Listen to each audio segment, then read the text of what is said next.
Hey, it's Chip, your host. Hey, John Novello is definitely on that list of Erie musicians who went on to become successful in the music industry. Before he was playing organ in the jazz fusion band Niacin with bass monster Billy Sheehan, he was in Erie playing in bands like the Jades or Simon Grace and the Tuesday Blues, which, by the way, has a song that you can still hear sometimes on Lecom radio. He also played in the Erie band C.J. Bry in the early 1970s. John's 74 years old now and lives outside of Nashville, and he is a super busy guy. So I was very lucky to pin him down for this Zoom interview. So I hope you enjoy it. John, you're one of those people I know from Erie that created a successful career in music after you left Erie. You played with folks like Donna Summer, Manhattan Transfer, Taste of Honey, Edgar Winter. And then, of course, you created your awesome power trio with Billy Sheehan and Dennis Chambers called Niacin. You released 8 albums, 6 albums, nine albums. Progressive rock, jazz, rock, fusion. I've seen so many different definitions for it. Yeah, they don't know what to call it. They usually say just high energy instrumental music. Right.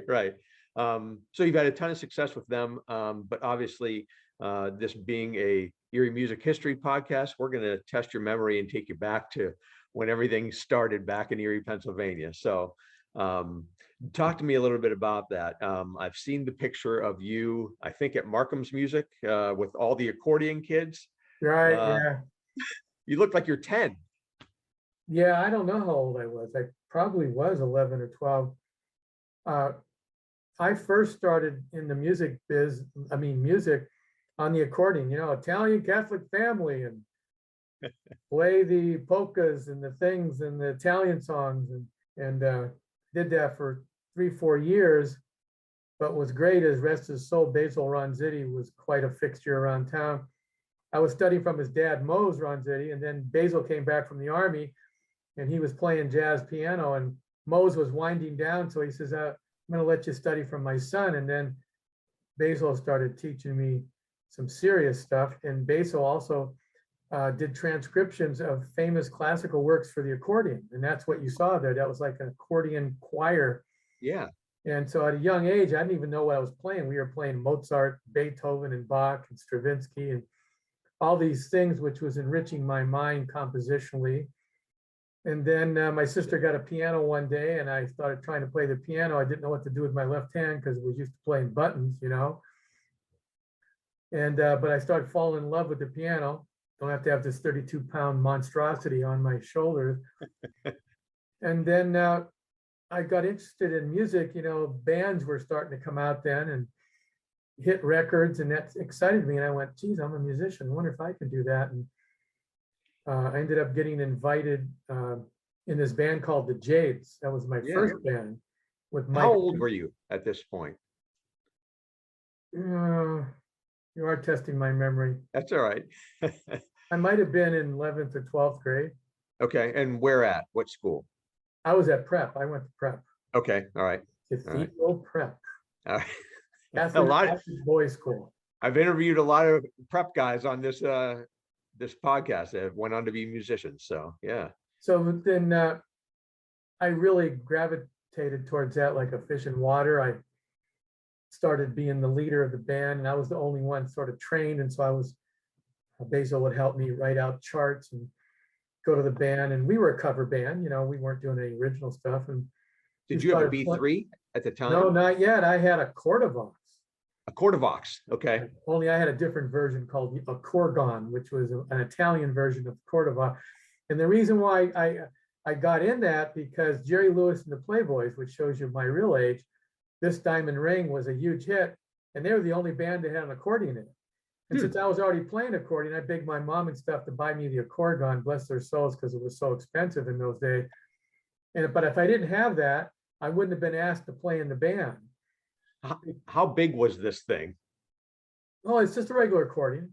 Oh, it is? Okay. Yeah. An accordion is just a regular accordion with an organ sound output. Ah, okay. It had different presets. So you're still not playing an organ in that? No, not an organ.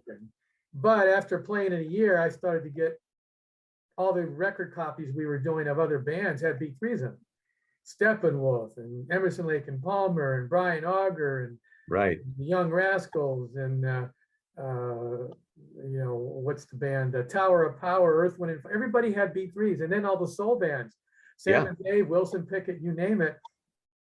So the next step up, and the Doors had a Farfisa, and there was a used Farfisa for sale, I think, at Osiki's there, and I got that, and that was great. That was a step up. Now I'm playing this way, practicing piano on my sister's piano at home and learning how to play. And Basil was showing me some piano stuff. And at least with the Farfisa sound, if we played the Doors, Come On Baby, Light My Fire, I had the right sound. Right. Finally, after a while, still getting sick, not having the B3, and I found an A100, which is really a B3, but in a different cabinet. Got that. And then everything started to take off. I started to flip out on that sound and had the real deal. And eventually the Jades morphed into Simon Grace and the Tuesday Blues. It still had Mike Newber as a singer. Well, let's stop at the Jades for 1 second and tell me some of the guys in the Jades. I have some names here. You tell me if they're the right ones. John Dauber. John Dauber on guitar. Gene Grassi. Gene Grassi on guitar. Mike Newber, like you said, vocals, right? Yeah. And then Mike's Zibat. How do I say his Mike last name? Bielski was a drummer. He's a drummer. I think that Z is not pronounced. I have to look up his spelling. You might want Okay, yeah, I have ZBYOS. Yeah, but I don't think the very Z. I think the yeah. Z is silent. So Okay, all right. So that was the Jades. That was the Jades, and we got to be kind of famous in the downtown, the Erie scene, and in all the colleges, surrounding colleges. We were playing for all the fraternities. Yeah, yeah. I saw, I've been doing some research online and looking at the old databases of the Erie Times newspaper, and I saw a bunch of ads for exactly what you just said, a bunch of bars and colleges and things like that list the Jades as playing. You played for almost 2 years, I think it looked like. I don't even remember why we switched the name, but we switched the name when we to Simon Grace and the Tuesdays Blues Band. That was Newber's idea. In those days, just like Jethro Tull was not a real person, it was a fictitious name. Right, right. Simon Grace was a fictitious name. So some people thought it was Mike Newber because he was the lead singer, but it really wasn't. Sorry. I was just going to say one of those articles. Yeah, it said exactly that. Like it talked about, it was from April of '67, and it said the Jades went to Cleveland and came back with a new name, and they went to a recording studio there, and the guy was looking for new R&B bands, and Roger Karshner, he was the producer of the Outsiders, famous band that had a song called Time Won't Let Me. Oh yeah.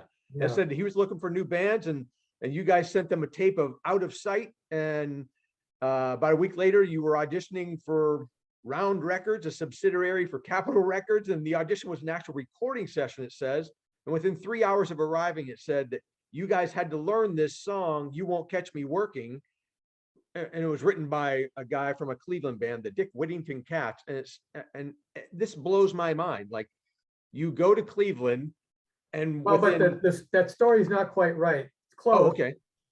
The Jades, we were playing at the Ramada Inn on 90, and what's that road by the zoo that goes up to 90, and there's Ramada Inn there, I think. Yeah, right. Whatever. And it was a snowstorm like hell. We were there all week, and the manager came up and said, hey, if nobody comes in, we'll call it early. Instead of 3 sets, we'll do 2. But then a few patrons came in.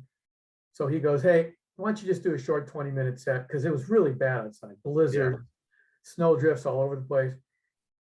Little did we know it, one of those guys that came in was Roger Karshner. He was traveling from New York City doing a production session to his hometown in Cleveland on 90. It got so bad with the drifts, he pulled off because he saw Ramada Inn to rest. Because that's only 2 hours from Cleveland, right? Sure, right. And he heard the band, he went upstairs, checked in, and wasn't tired. He goes, I think I'll go down and hear this band. So we didn't know that there's this famous producer in the audience.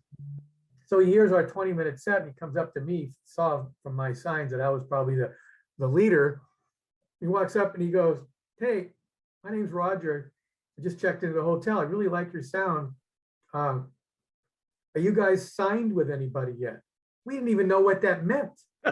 I mean, I didn't even know what he meant. I says, "I don't know what you mean." He goes, "Do you have a record deal?" I says, "No." And I didn't even say I'd like one. Right. We were just into covering music and having a good time, right? And he goes, "Well, I really like your concept. You got this white singer, but he dances and sings like a soul singer, and he dances like James Brown, and whoever's doing the arrangements, you guys are really got a good sound, and you might be hearing from me." And he gives me the card. We didn't think anything of it. 2 weeks later, we get a record contract in the mail. Oh, It was Mainline Records, okay. which was a subsidiary of MGM. And as I got the record here on my wall. And then the rest is all true. We went up there and they wrote a song for us.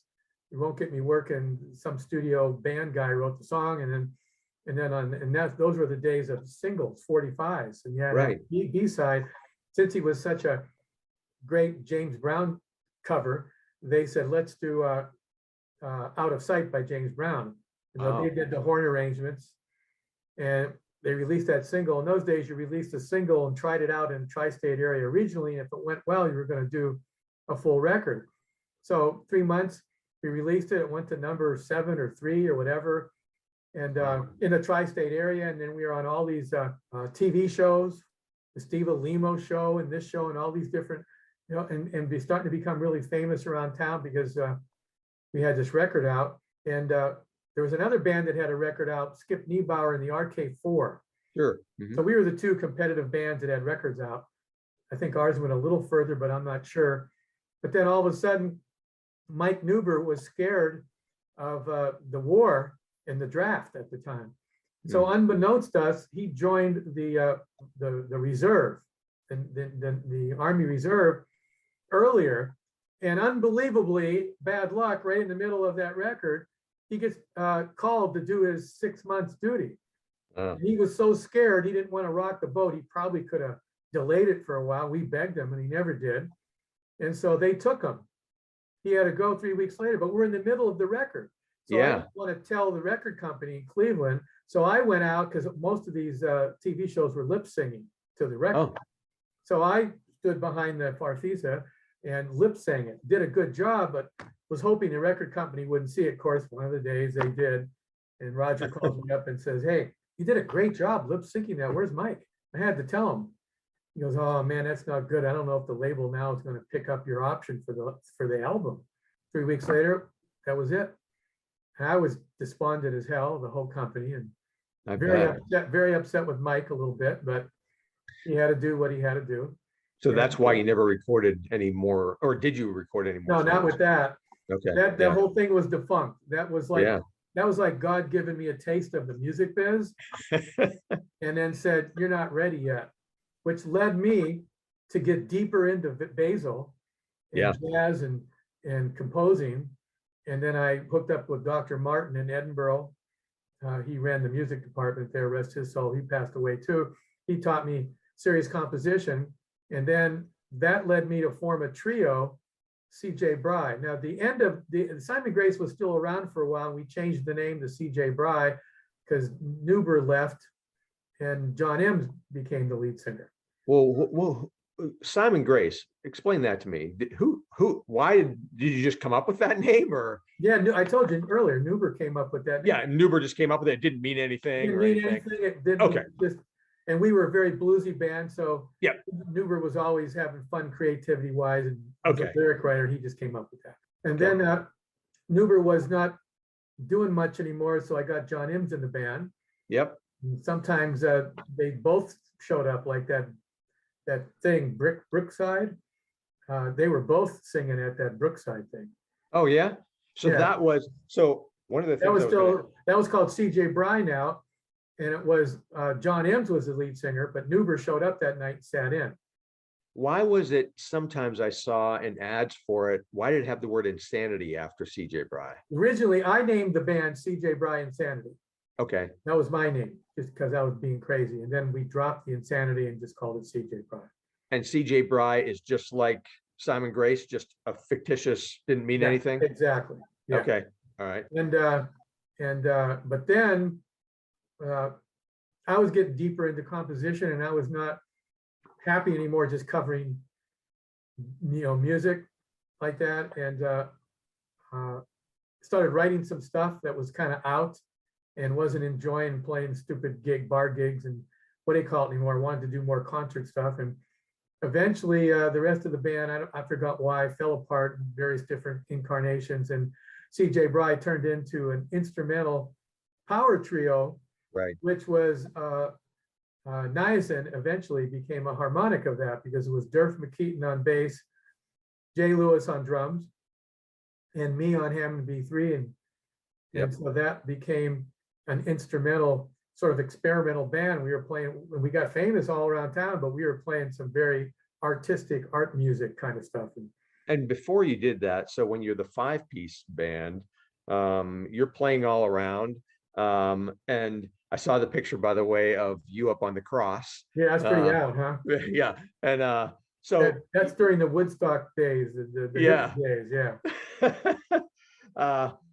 So my mom didn't like my long hair and those kind of things, I bet that she didn't like that picture. No, she was thinking I was getting more and more out, Yeah, yeah. And I was. So at the time, you've got John Ims, like you said, Jay Lewis, Gene Grassi on guitar, right? He was still on guitar. Still on guitar. Durf's on bass, and then didn't someone switch there? Didn't did you have another keyboard player at the same time, or another organ player? Yeah, a good friend of mine, Jack Coleman. Yeah. He had a Baldwin electric portable piano. And I thought it'd be great, because me being the composer arranger, that I could play B3 and we had piano as well. Okay. So this was the first one with a B3 for you, CJ Bry. Yeah. Okay. Gotcha. All right.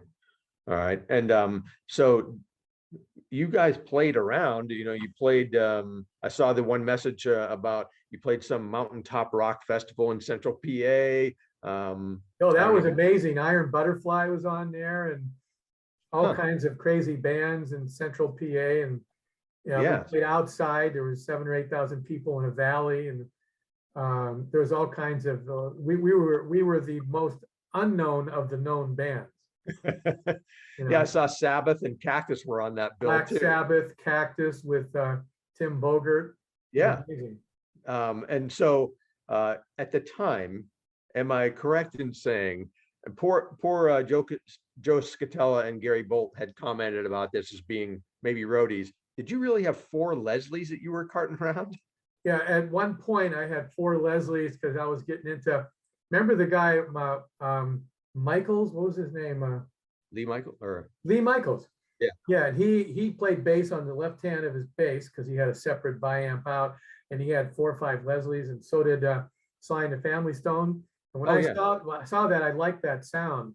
So I eventually had 4 Leslies. I always played with 2, and if it was a bigger stage, I had 4. Yeah. And Simon Grace, you guys, did you open for Sly and the Family Stone at Gannon? We opened for Sly at Gannon. Yeah, okay. Gannon College. That was really a high point for us. We met at backstage, and we opened up, and we played at the Gannon basketball gym. Right. Did he have the Leslies there? Like, is that where you saw that for the first time? Well, he had the 900 series Leslies, and they had 6 of them. And Graham had like two 360 amplifiers for his bass, and they were overkill, Yeah, yeah. But they were amazing. So Sly was pretty cool. Oh my God, amazing. Amazing soulful voice and charismatic dancer. He was, we learned a lot from that kind of stuff, Like I said, I was going to test your memory today, but I would suggest, I would imagine that meeting Sly, back then is a memory that has stayed with you all these years. Okay, so you're in CJ Bry. You guys obviously so Simon Grace morphed into CJ Bry. Yeah, right. But CJ Bry was still quartet, quintet stuff, but then CJ Bry eventually morphed into the CJ Bry trio of me, Durf, and Jay Lewis. And that's when I was flexing my muscles and starting to write serious compositions. Little did I know that was a prelude, because when I moved out to California, Billy Sheehan and I accidentally hooked up, because he was in a band called Talus in Buffalo. Yep. And but we didn't know each other then. So we met out in California, and he always wanted to be in a band in a B3. He took lessons from my first wife. She was a great vocal instructor, and that's how I met Billy. Yeah. And one day Billy called me up. He goes, "Hey, let's do a song together." And we did a song and put it in Bass Player magazine. They used to have those little inserts, you know. Yeah. Those little, Yeah. and everybody loved it. And everybody was kind of saying, "Wow, that's the only, other than ELP, that's the only power trio." But even ELP wasn't a trio; it was a quartet because they had a singer. Right. Right. So we were instrumental, and nobody thought we would get arrested or to get anywhere, because who's going to sign a progressive rock fusion power trio with no guitar, no lead singer? Yeah. No In bass. 1995 or whatever. Yeah, and that's when it was. And I happened to, in the meantime, become friends with Chick Corea through a connection, and I was programming his synths, and he had started his own label called Stretch Records, which was a subsidiary of Concord Records, Okay. jazz label. So when we decided to do that song together, me and Billy said, he goes, "I don't want to use the drummer in my band, because then it'll be 2/3 of my Mr. Big Band. Right. And you don't want to use your drummer. We need a new drummer." And I had seen Dennis Chambers play, and Billy said, at the same time we said his name, I don't know anybody better than that guy. That guy's amazing. So we called him up, sent him the demo. We liked it. Did 2 or 3 songs. I sent him to Chick. Chick liked it, signed it to Stretch Records. Cool. And we also got a deal in Japan because Billy was famous in Japan. Right. And that launched nicely. And that, So- that really was an extension of CJ Bride. So go way back before all of that, because we skipped the giant. Yeah, because I portion. moved to California in 78. But I Okay. moved to Boston in 72 or 3. So even before that, tell me about the Brookside gig. You got to share that with me.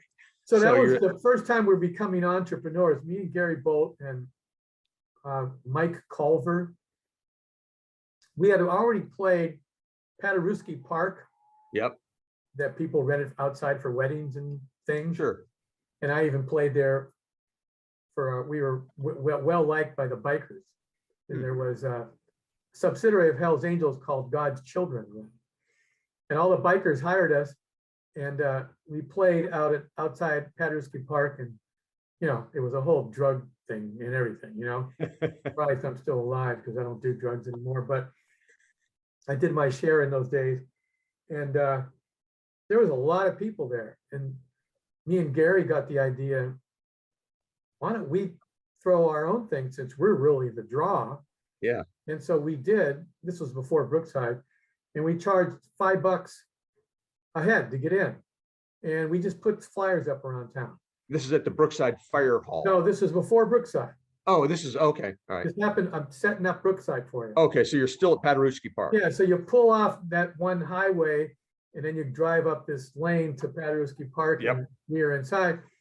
And so it was on a Saturday or Sunday night, flyers up, and we didn't even know if anybody was going to show, Yeah. We didn't get any licenses or do anything, and we even had beer there illegally. And oh my God, we could have gotten so much trouble. And there were young people there, probably below 8, who knows, right? And next thing you know, we see a couple headlights pulling down up the road, and the next thing you know, in about 20 minutes, there's a whole long of cars coming up the road. And Gary and Michael Culver, I think, were taking the money. So every time a car pulled up, they shined the light in. 4 guys, $20. 3 guys, $15. After about an hour, I was in there setting up the stuff. Yeah. Gary comes from, he goes, "You won't believe it. Your dad's trunk is loaded with money." I said, "What are you talking?" He goes, "There's all kinds of people here." I went out and opened my dad's Chrysler up that I was driving, and there was all this cash laying on the tire. I don't know how much there was, but we made a lot more money than we did playing at a club, I'll tell you that. Sure. And then that's when we got the idea. So Gary or somebody looked around, and we found the Brookside that we were able to rent. And we rented that place, and the same thing happened. But we could have got in deep trouble there. There was all kinds of people coming in below age and everything. And Oh, right. I won't get into all the little things that we could have got in trouble with, but that Right. place was packed. We made thousands of dollars. Huh. And that was with called CJ Bry, but John Ems was the singer. And then, but then Newber showed up and sang as well. So we had 2 singers. at the Paderewski Park, was it CJ Bry or who was it? I Oh. think it was still, it could have either been the end of Simon Grace or the beginning of C.J. Bry. I don't know. But Gary didn't play. He was like roadie for you. No, he was not a roadie. He was more of an entrepreneur. Okay. Buddy. All right. Yeah. Gotcha. Okay. All right. All right. And so you mentioned going to Boston, but I know that you first attended Gannon for a while. I went 2 years to Gannon and I got sick of the whole parochial all boy thing. Yeah. I transferred to Edinburgh, and that's where I met Dr. Paul Martin, studied composition. So for my last 2 years, even though I majored in math, I minored in music. Okay. And then you go to Berkeley. Is that how it works? Yeah, then during all that time is when all the music scene happened and the record deal fell apart, and I started CJ Bry and everything. And then I finally went, you know what? I think I went as far as I could. I went from the Jays to Simon Grace, the CJ Bry Quartet, CJ Bry Trio, writing original music, studying jazz. And I researched and found out that Boston was the best place that had Berklee School of Music to continue my studies. So I went up there in 72, 73, stayed there 5 or 6 years, studied from a lot of great teachers, and then decided to move out to California. So Jay Lewis was up there with me, and Yeah. me and Jay Lewis moved out to California. And another local musician, Durf Hopsager, had mentioned how he went to Berkeley a few years later, maybe 2 years after you, and he remembers going to a party. Do you know this story where you guys were playing? Remind me. And he said, A party in Erie or Boston? what's that? The party was where, in Erie? It was in Boston, yeah. So he was going to Berkeley. He said they go to this party where you and obviously Jay are playing, and he said you guys were playing Autumn Leaves, and you would keep changing the key like in the middle of it, and it just went on and on and No, on. that's not a party. That was a strip club. Well, I that's got an a even better job. story. There was like 6 or 7 strip clubs in downtown red light district of Boston, and I was going broke, didn't have any money. And I saw a little index card on the Berkeley job wall, and it said strip club organist wanted. And I'd never even been in a strip club. And I went to Boston to study jazz, really straight ahead in jazz and fusion. Sure. So I went down to this bar to audition, walked in the door, and there's all these naked chicks dancing on the bar. And I went, wow, what eye candy is this? Went back to the behind the curtain where the drummer said, and there was this guy playing B3 who was absolutely genius, playing with feet, heel and toes with his feet, and both manuals, and playing jazz. And I didn't even want to go follow him because I was more of a group B3 player. Okay. I didn't really know how to do all that. He could, so I didn't want to go up on stage, but the drummer saw me and I went up, and he goes, well, you got a good sound, you're a good player, but you don't know the B3 from a solo point of view. I'm going to give you the gig. You got 2 weeks to learn 60 jazz standards, and get with Gary. Gary Peterson was the organist. I'm friends with him today. And I went to his apartment several times. He was studying at New England Conservatory under Jackie Byard. I was at Berkeley. And so me and him played opposite each other. I'd go on for an hour. He'd go on and went on for an hour. And so I learned how to really play the B3 there. Next thing you know, 6 months later, I'm playing pedals and doing everything.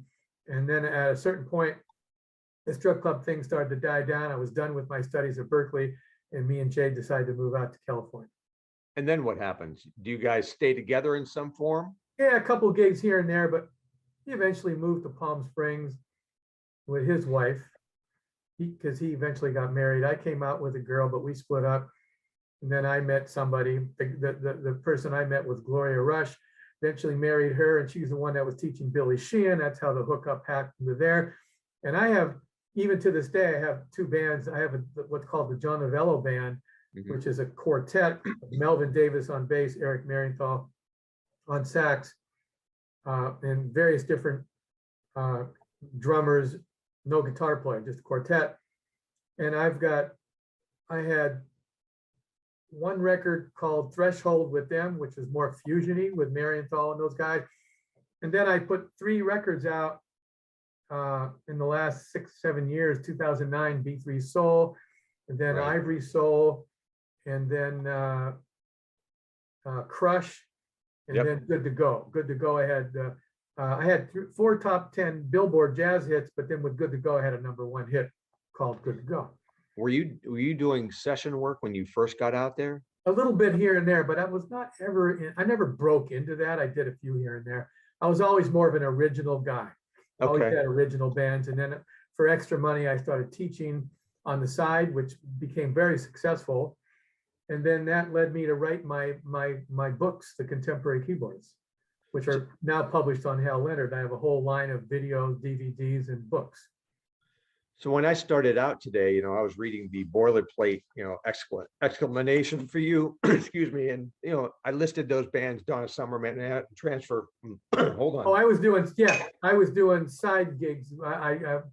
I got discovered in a guitar center by the leader of the band Taste of Honey. They didn't even have a record out, but I gave him my card. He goes, I really like the way you play. We got a record come out. And then a couple months later, Get Down Boogie Yogi Yogi went to #1 on the charts, and he called me, and I ended up being the musical director for them because I hired support musicians. And for 2 years, went all over the world, made a ton of money, but I didn't like, that was not my cup of tea, playing R&B disco music, Gotcha. But on the side, I was teaching in town and had my own original funk band, which I really liked. And then eventually me and Billy started the Power Rock Trio. So I always had both of those bands going. Okay. All right. So in fact, my life celebration of life, this is going to be January 31st this month in Tennessee here. We're doing a celebration of her life. Niacin is playing and my funk band's playing. Where are you playing that down there? We're playing at a church with a big stage and a big screen. So Bill, did you say Billy lives nearby or? Billy lives 7 miles from me. He lives there. Oh, okay. Dennis Chambers lives in Baltimore, so I'm flying him in. Yeah. Perfect. All right. Have you guys played gigs in recent years? No, last 3-4 years we have not. So this is kind of interesting that because then COVID hit. Yeah. And then so now we're getting back together to play 5 or 6 songs, and Billy and I are already talking about possibly doing another record this year. Depends on what happens with this whole insane, stuff. World. Yeah. You were mentioning, different places that you played and everything. And I was thinking about this, some of the musicians that I talk to on this podcast often talk about, these places that they played back in Erie way back in the day that were infamous, like you talked about the Ramada Inn gig. Obviously that was instrumental in your whole music career. Well, it's a place called the White Elephant too, I remember, or something. Yeah, I was looking up some of these places. Like you played at a place called DeArmond's Cafe in Salmon Grace. Right. It looked like you were the house band there for months back in 67, 68. I mean, and then there was a club called the Sager Bun, which was a private after hours club that we played from 12 to 4 in the morning. That's what I was wondering. Yeah, because I know that was common back then. That was a trio at that point. It was CJ Bry. Oh, it was. Okay. Durf, Jay, and me. And we all sang a little bit, Oh, you did? Oh, okay. Yeah. All right. Not good, but whatever. Yeah, I wondered about that, because back in the day, I've heard, you played 4 sets, you played till 3 in the morning. That's the band that the last gig we played before I left for Boston, really. Oh, the CJ Bry trio. That trio, and played that. That was more of a money gig because CJ Bry also went out and did concerts, Mercyhurst, and that's what I loved to do because it was all original music. But CJ Bry, we just was a bar band playing covers just to make some money, But that trio, CJ Bry, it was just you wanted to go to Boston. That's why it kind of broke up, or Jay. No, I definitely went to Boston. Jay went too. Yeah, right. All right, and Jay went to Berkeley too. No, he didn't go to Berkeley.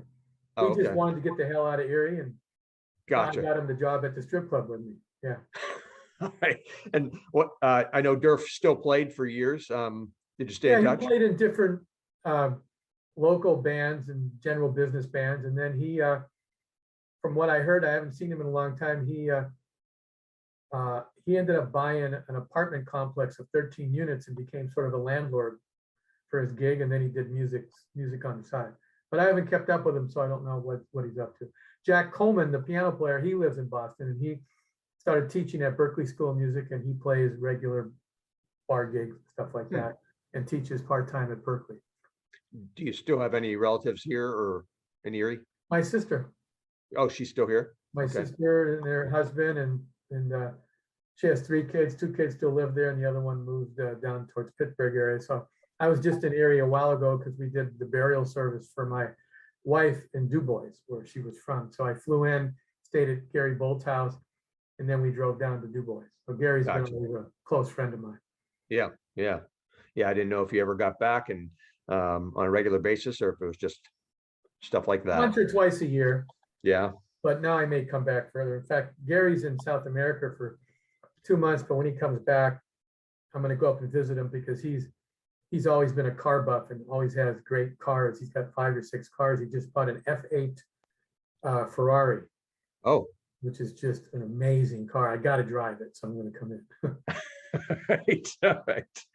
Well, we covered a lot in a quick amount of time. Some of the other places I had listed here, a lot of people talk about the Eagle Ridge Ski Lodge that you Dog played. Harbor and Eagle Ridge are Yeah. Taco Lake, and Barry and I and his beautiful wife, Mary, last time I was in town for the burial service, we drove up to, I wanted to go there. We went to Chautauqua Lake and we saw the old Eagle Ridge and Snug Harbor. And we used to play there every weekend, Friday and Saturday, either one of those 2 places, and it was packed. Yeah. Yeah. That was Simon Grace yet. That was Simon Grace. Yeah. Hullabaloo, you played there too. I mean, I've Yeah, heard a lot about that. Yeah. I mean, what was it Every like back? college, fraternity, you name it, we played at almost all those colleges. Yeah. Meadville, and what's the city between Edinburgh and Meadville? Grove City, Yeah, we played there too at a college. like Allegheny. Allegheny, Yeah. yeah. Allegheny College. Yeah, Yeah. right, yeah. Right. Yeah. Yeah. I mean, I was finding all sorts of different ads from, places that you guys had played both in CJ Bry and, That's how I Simon got Grace. Gene Grassi in the band, because I seen him with the Bees. Remember the Bumblebees, the Bees? No. They were a very famous instrumental band. They covered all the Beach Boys stuff and all that stuff with 3 guitar players. And Gene was a guitar player. And when we needed a guitar player, I forgot what happened with, I don't remember what guitar player I had before that, because maybe John played guitar and we had another bass player, and then John went to bass, and then I don't know, I can't remember that. Yeah. I got Gene in the band. I just met Gene, lives outside of Tampa, Florida, and Barb's oldest daughter lives down there. So for Christmas, I went down there and I hung out with Gene Grassi. Great, Okay. wonderful. All right. Yeah. I saw John Dauber played bass and guitar. Yeah. So maybe Yeah. he's shifted. Switch to bass. Yeah. Gotcha. All right. Well, anything else about those days, those formative years that you think of fondly or otherwise?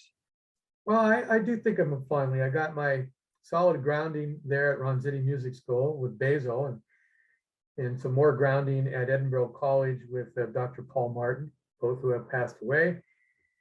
And then went to Boston and studied with the famous Charlie Banakis. He taught straight ahead jazz improv, and he was one of the most famous guys around. You had to get on the waiting list and playing at the, God has been very generous to me in orchestrating various stepping stones. If I look back, I went, oh yeah, because of Basil, this happened, and then Martin, and then this happened, and then I got the bug to go to Berkeley, and then when I went to Berkeley, I really learned to play B by playing in the strip clubs, really.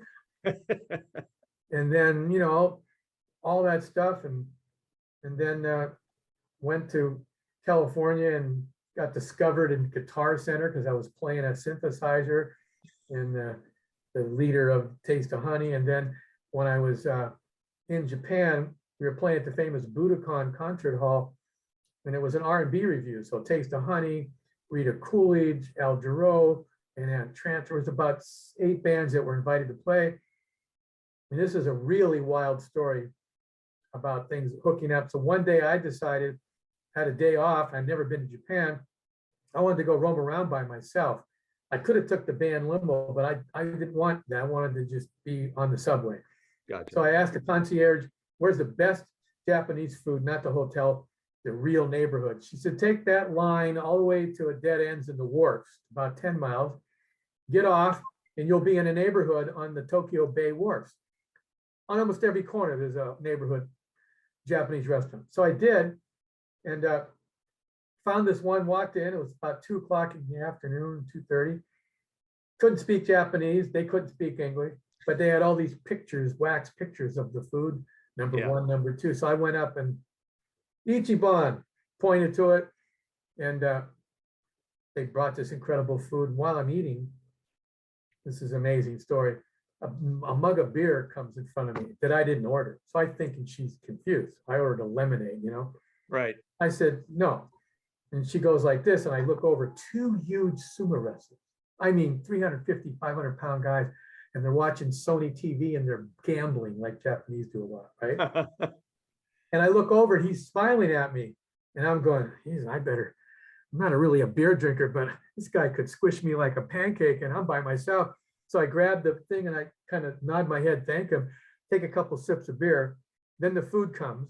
Thank God, or I would have started getting drunk because I kept sipping it because he kept watching me, right?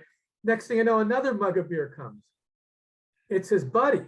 Oh, no. Because there were two of them. So I had to be polite. When in Rome, do as the Romans. So now I'm drinking 2 beers and I'm not a drinker. I'm really getting a little pissed faced, right? Yeah, right. But the food came, I finished it. I was there a long time and it was in the winter. I go to get up and leave. I walk outside, it's dark. I don't even remember how to get back to the subway. And Yeah. it's not like I'm in downtown Tokyo or New York City where I could whistle for a cab. I'm in a neighborhood. Right. It's pitch dark except for streetlights. 12 miles in the distance, I could see the skyscrapers of Tokyo and the lake. So I didn't know what to do. Were cell phones around in those days? Probably big ones. I don't even think I had a cell phone. I didn't know where to go. So in my mind, I said, you dummy, you should have took the limo. So I started walking. I said, well, at the worst, I'm going to walk towards the city.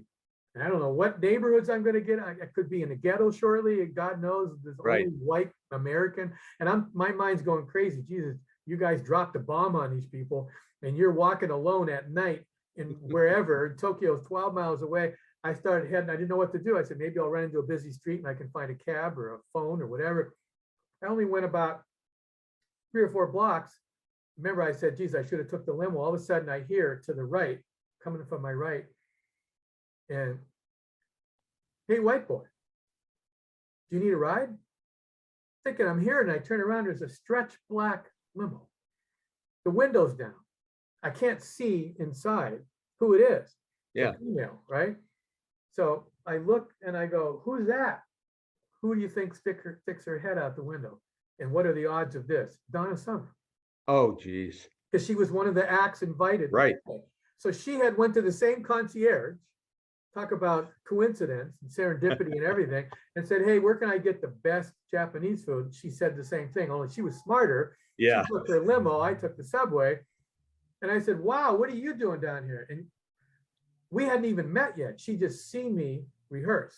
Right. I knew who she was. She didn't really Right. She knew me as the MD of the Taste of Honey. She goes, well, what are you doing down here? And I told her, so I walked over to the car and she goes, well, I guess you need a ride. I said, yeah, I was just thinking, how the heck am I going to get back? And I don't even know where the subway is. I was going to walk around the neighborhood till I found that, there's probably only one in that whole area. Right. So 45-minute ride because of traffic. We kind of ended up networking together and hooking up and sort of, liked each other and hung out at the hotel. And the following year, she asked me to join her band. Oh, Now, look at those continual yeah. orchestrations that are happening. Well, yeah. That's What are the crazy. odds? What are the Yeah. odds? So came back to LA, which leads me to the present because of all those blessed things that happened to me over the years, from getting asked to join the Jades, Sure. all the way through the progression we talked about, and then the fortunateness of Roger Karshner discovering us, and then eventually deciding to go to Boston and meeting this and that, and eventually to LA and meeting Billy Sheehan. All these little things that aren't accidents, if you look Right. at it. Right. I just wrote a book, almost a quasi autobiography, but at the same time, self-help book, a personal and spiritual development book called The Invisible Architect, Hmm. How to Design Your Perfect Life from Within. And that book is already an Amazon bestseller in 3 categories. And it talks about this from a spiritual serendipity point of view. And it talks about how most people in this modern society have lost their way. They've lost their divine connection. And this book shows us how to hook back up with our divine roots by showing the reader all the things that happened to me and how I followed my inner voice, which I now name the Invisible Architect. And although I'm quasi-retired musically, just do a few projects here and there, I'm very excited about my twilight years, because who would have thought that I would have written a personal development, spiritual development, self-help group book and start to become a mentor like a Tony Robbins or an Eckhart Tolle kind of guy. It's the strangest thing that I've ever experienced, but I keep following my voice, and wherever it leads me, I go. And that's what the book is about. So I urge people to check that out. There's a lot of valuable information. I'll put a link to that, and I'll put a link to a bunch of the things that we talked about in the episode notes here. I should say, you look great. You're 74 years old, right? 74 at the end of the month. Yeah. How many B3s do you have in the house? I used to have more, but I only have 2 now. Only 2? One Leslie? Only one Leslie. I sold before I left LA. I sold all of them because they were stories. But I got one super powered Leslie that was done by a famous guy in LA, rest his soul. And it's bi-amped, and it's got 300 horsepower in it, and it's bi-amped and treble. It's like to die for. It's now as good as my 4 used to be. I would not want to be your roadie these days. Yeah. Guitar players, if I'm ever in a band with a guitar player and they play too loud, instead of telling them to turn down, I just drown them out. Yeah. Do you have my my new author site, John Novello author.com? Okay, right. Yep. Yeah. You gave me all those. I'll put links to those. John, I greatly appreciate you talking to me today. This has been great. And a lot of fun. Yeah, I think a lot of folks are going to remember those days back with CJ Bry and Brought me down memory lane for sure. Yeah. Well, thanks a lot. I appreciate it. I hope you enjoyed John's episode, and I'd encourage you to check out the links that I've added on his episode page on our website. As usual, special thanks to our sponsor, the JPT Foundation. Be sure to check them out at jptfoundation.com if you're interested in renting out their large events hall for anything from fundraisers to baby showers. Also, what's happening in the current music scene. If you're looking for that, you need to check out Jack Stevenson's 2-Man Happy Hour podcast, where he lists each week who's playing where. 2-Man Happy Hour. That's the number 2, manhappyhour.com. Also, if you'd like to support this podcast, you can become a Patreon supporter, a Patreon member like Mike and Marie Miller and Ted Gokal. Go to Patreon, patreon.com. I got it. Yeah, go there and check it out. Thanks a lot for listening. Take care.